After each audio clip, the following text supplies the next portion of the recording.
وہ صرف ساجدہ کے گھر کا ایڈریس جانتی تھی، کیونکہ ایک بار ساجدہ کی شادی پر وہ یہاں آئی تھی۔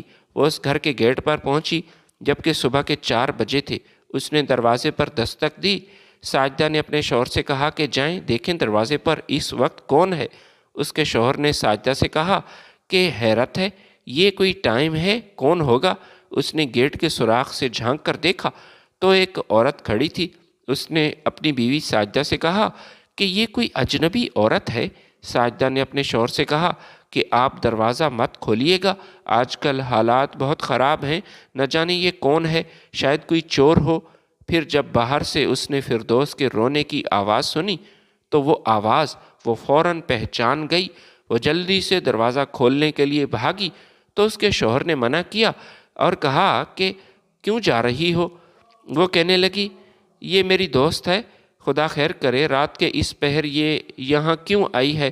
اس نے دروازہ کھولا، پھر فردوس کو دیکھا تو اس کی آنکھوں کے سامنے اندھیرا چھانے لگا۔ یہ وہ فردوس نہیں تھی جو ہنستی مسکراتی تھی، مسکرا کر ہر کسی سے ملتی تھی۔ آج تو اس کا چہرہ مرجھایا ہوا تھا، آنکھوں کے نیچے ہلکے پڑ چکے تھے اور وہ حد سے زیادہ کمزور بھی تھی۔ اس نے اپنی دوست کو سہارا دیا، اسے چارپائی پر بٹھایا۔ پھر دوست نے اپنی دوست ساجدہ کو اپنی ساری کہانی بیان کی کہ اس پر کیا بیتی، سب نے اسے کیسے چھوڑ دیا اور وہ یہاں کیوں آئی ہے۔ ساجدہ نے کہا کہ تم میری بہن ہو، یہ تمہارا اپنا گھر ہے، یہاں جتنے دن تم چاہو رہ سکتی ہو۔ یہ فردوس کی خوش قسمتی تھی کہ اس کا شوہر بھی بہت اچھا تھا۔ اس کی دوست ساجدہ کا شوہر ایک رحم دل انسان تھا۔ اس نے فردوس کے سر پر ہاتھ رکھا اور کہا آج سے تم میری بہن ہو۔ فردوس نے نئے سرے سے اپنی زندگی کا آغاز کیا۔ سب سے پہلے ایک سکول میں ٹیوشن پڑھائی اور اس کے بعد ایک پرائیویٹ کالج میں وہ پڑھانے لگی۔ اس نے اردو میں ایم فل کر رکھا تھا اور اس کے پڑھانے کا انداز وہ طالب علموں کو اور طلبات کو بہت پسند آیا۔ یہ پہلی بار تھا کہ فردوس کی وجہ سے اس کالج کا رزلٹ بہت شاندار رہا اور اس کا پرنسپل فردوس سے بہت خوش تھا۔ اس کالج کے پرنسپل کا نام حبیب اللہ تھا، جس کی بیوی کو کینسر تھا۔ کچھ مہینے پہلے اس کی بیوی کا انتقال ہوا تھا۔ اس پرنسپل نے ساجدہ سے فردوس کے بارے میں سب کچھ پوچھا اور ساجدہ نے اسے سچ سچ بتایا کہ فردوس ایک طلاق یافتہ لڑکی ہے اور اس کے بھائی نے بھی اسے گھر سے نکال دیا، بلکہ یہ خود اپنی مرضی سے گھر سے چلی آئی کیونکہ اس کے بھائی کا رویہ فردوس کے ساتھ اچھا نہیں تھا اور اس کا بھائی فردوس کی شادی زبردستی ایک ان پڑھ اور جاہل شخص سے کروا رہا تھا۔ عامر کو جب اس بات پر یقین آ گیا کہ اس کی بہن کہیں چلی گئی ہے، وہ گھر میں نہیں ہے، اسے بہت غصہ آیا۔ اس نے پہلے تو اپنی بہن کو ادھر ادھر محلے میں تلاش کیا، شہر میں، لیکن اسے بالکل وہ نہ ملی۔ فردوس کو وہ تلاش نہ کر سکا۔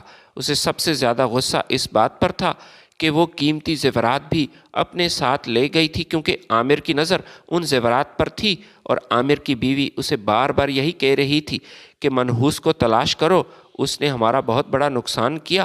وہ گھر سے تو بھاگ گئی لیکن وہ زیورات، ماں جی کے زیورات بھی اپنے ساتھ لے گئی۔ یہ کم از کم 20 لاکھ کے مالیت کے زیورات تھے جو وہ اپنے ساتھ لے کر گئی ہے۔ میری بات پر یقین کرو، ہو نہ ہو تمہاری بہن کا کسی نہ کسی کے ساتھ چکر ضرور تھا، اس لیے وہ گھر سے بھاگی ہے، منہ کالا کرنے گئی ہے۔ عامر نے اپنی بیوی سے کہا کہ بکواس بند کرو، یہ تو تم اچھی طرح جانتی ہو کہ اس کا کسی کے ساتھ کوئی چکر نہیں، اور میری بہن کیسی تھی؟ وہ میری اور تیری وجہ سے گئی ہے، ہماری باتوں کی وجہ سے، ہمارے اس رویے کی وجہ سے۔ مجھے بہت شرمندگی محسوس ہو رہی ہے کہ ہمارا رویہ اس کے ساتھ کیسا تھا۔ پتہ نہیں میری بہن کہاں ہوگی، کس حال میں ہوگی، مجھے اتنا افسوس ہو رہا ہے۔ ساجدہ نے فردوس کو بتایا کہ حبیب اللہ ایک اچھا سلجھا ہوا انسان ہے اور وہ تم سے نکاح کرنا چاہتا ہے۔ فردوس نے ساجدہ سے کہا تم میری بڑی بہن ہو، میری دوست ہو، میرے لیے جو فیصلہ کرو گی مجھے منظور ہے۔ اسی طرح فردوس کی حبیب اللہ کے ساتھ شادی ہوئی۔ دونوں کی زندگی میں ایک خلا تھا اور دونوں ایک دوسرے کا ایک مضبوط سہارا بنے۔ وہ اپنے کالج کے غریب بچوں کی مدد کرتے تھے، انہیں یونیفارم اور کتابیں مفت دیتے تھے۔ اس کے علاوہ سالانہ وظیفہ بھی تھا جو ان کے لیے مخصوص تھا۔ ان کا مزاج ایک دوسرے سے ملتا تھا۔ دونوں خدا ترس اور غریبوں کی مدد کرنے والے لوگ تھے۔ اللہ تعالیٰ نے ان کے رزق میں برکت ڈالی۔ انہوں نے اپنا ایک چھوٹا سا خیراتی ادارہ بنایا اور لوگوں نے بڑھ چڑھ کر اس میں فنڈنگ کی۔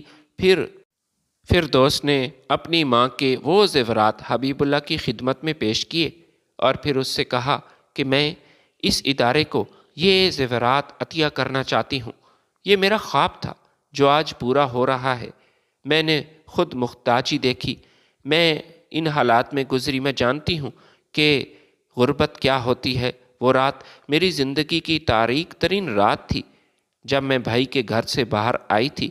میرے پاس صرف کپڑوں کے یہ دو جوڑے ہی تھے۔ میں گھر سے باہر آئی تو آوارہ کتوں نے مجھے کاٹا۔ میں اپنے آپ کو بے بس محسوس کر رہی تھی۔ اس سے بڑی تکلیف مجھے اس وقت ہوئی جب میرے شوہر نے میرے گھر میں میری ماں کے سامنے ہی مجھے طلاق دے دی تھی اور مجھ پر طنز کیا تھا کہ تم بھیک مانگو گی، تمہارا بھائی تمہیں اپنے گھر میں زیادہ عرصہ برداشت نہیں کر پائے گا۔ لیکن اللہ تعالیٰ کا لاکھ لاکھ شکر ہے کہ آپ نے مجھے سہارا دیا، مجھے ایسا ہم سفر ملا، آپ جیسا ہم سفر مجھے ملا۔ یہ میری خوش قسمتی تھی۔ ان کا یہ خیراتی ادارہ دن بدن ترقی کر رہا تھا اور 3 سال کے مختصر عرصے میں یہ ادارہ شہر کا سب سے بڑا ادارہ بن چکا تھا، جہاں غریبوں کی مدد کی جاتی تھی۔ غریب لڑکیوں کی شادی کے لیے فنڈ دیے جاتے تھے، مریضوں کا ہسپتال میں مفت علاج بھی اسی خرچے سے کروایا جاتا تھا اور غریب بچوں اور بچیوں کی تعلیم بھی اس میں شامل تھی۔ تقریباً 5 برس بعد اس کے آفس کے گیٹ پر ایک شخص آیا جو کہ لاچار تھا اور مجبور تھا، جسے گردوں کا مرض لاحق تھا۔ سیکیورٹی گارڈ نے فردوس کو بتایا کہ ایک شخص ہے لاٹھی کے سہارے، وہ گیٹ پر کھڑا ہے۔ فردوس گیٹ پر آئی اور اس نے دیکھا تو اسے اپنی آنکھوں پر یقین نہ آیا۔ یہ کوئی اور نہیں بلکہ وہی عدیل تھا جو پچھلے کئی سالوں سے گردوں کے مرض میں مبتلا ہو چکا تھا، حد سے زیادہ کمزور ہو چکا تھا اور اس کے پیٹ میں پانی پڑ جاتا تھا، جسم حد سے زیادہ دبلا پتلا اور اس کا پیٹ پھولا ہوا تھا۔ وہ فردوس کو پہچان چکا تھا۔ اس نے فردوس سے معافی مانگی اور کہا کہ جب سے میں نے تمہیں طلاق دی، زندگی کا سکون ختم ہو گیا۔ 1 مہینے بعد میری جاب بھی ختم ہوئی تو میری بیوی وہ مجھے چھوڑ کر چلی گئی تھی۔ ماں کا انتقال ہوا تو میں گھر میں تنہا تھا۔ اس کے بعد میں گردوں کے مرض میں مبتلا ہو گیا، صحیح طریقے سے علاج نہ ہو سکا، جس کی وجہ سے یہ مرض بڑھتا گیا اور اب میرے پاس ڈائلائسس کرانے کے پیسے نہیں۔ ہو سکے تو میری مدد کرو اور مجھے دل سے معاف کر دو۔ میں تمہیں کب سے تلاش کر رہا تھا، تجھ سے معافی مانگنا چاہتا تھا۔ فردوس نے عدیل سے کسی قسم کا انتقام نہ لیا۔ اس نے محض انسانیت کی خاطر عدیل کا مفت علاج کروایا اور اسے ایک ہسپتال میں ایڈمٹ کرایا، لیکن چند دن بعد وہ فوت ہو گیا۔ بیماری حد سے زیادہ بڑھ چکی تھی۔ فردوس نے ہی اس کی تدفین کا بندوبست کیا کیونکہ اس کا کوئی اپنا نہیں تھا۔ آج فردوس کو عدیل کے وہ الفاظ بار بار یاد آ رہے تھے جب اس نے فردوس سے کہا تھا کہ تم بھیک مانگو گی، لیکن اللہ تعالیٰ نے اسے عزت دی تھی اور آج وہ ایک ادارہ چلا رہی تھی۔